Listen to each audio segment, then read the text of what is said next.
This episode is brought to you by the award-winning Coco, starring Jodie Whittaker and Megan McGarvey. Two sisters bumble their way into a sweet chocolate revenge. Now streaming on Amazon, Tubi, and Google Play Movies and TV.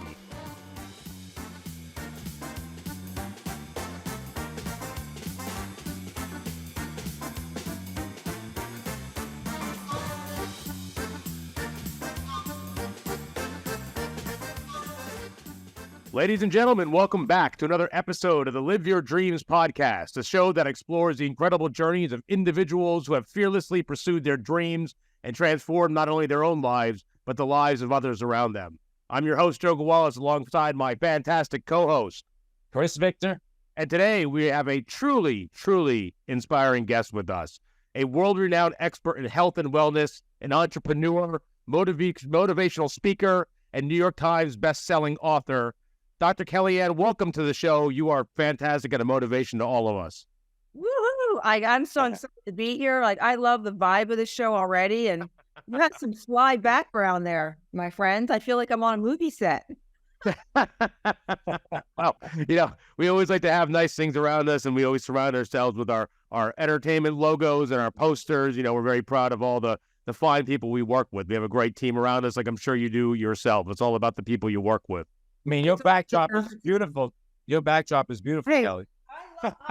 I'm a huge fan of Manhattan. I love New York. I do. I love it, and I don't tire of it. And I love the vibe because I feel like there's like certain energy meccas in the world, and despite what you read about it or what you may think the vibe is just a different kind of vibe that is very inspiring, gives you energy and pushes you forward, makes you want to do more, be more, everything. So I love this. I get the same kind of vibe when I'm in Los Angeles a lot of times. I feel like it's an energy mecca.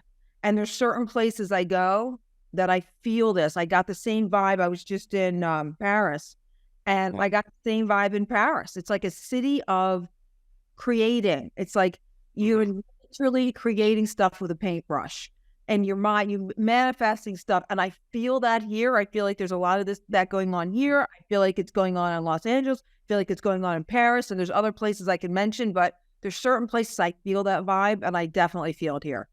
And when I have the vibe like New York or Los Angeles, and I go to Florida, I take your bone broth with me to get the energy I need.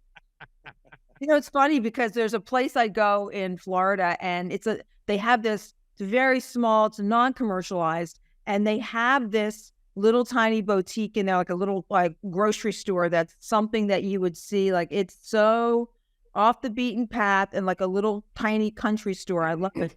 But they carry my bone broth, and even in Florida when it's hot, the people still love it. They still love it.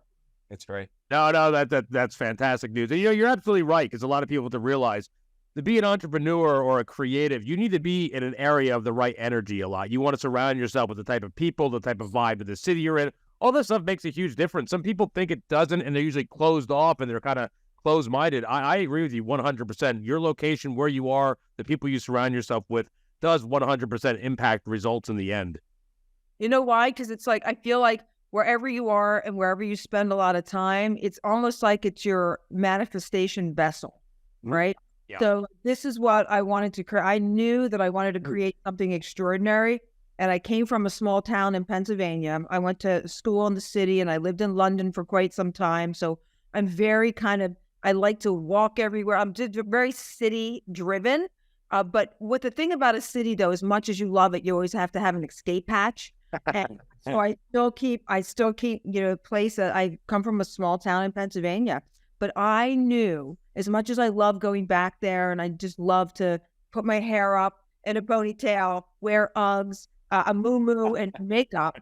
As much as I love it, it's the only place that you can do that, because the minute you walk into New York, it's like chic head to toe. So you need a break from that. So I feel like it's just so important. It was important for me. Like, for me, my next level up, and it could be different for someone else. Someone else's next level up could be moving from New York to a small town. It doesn't matter. It's so subjective.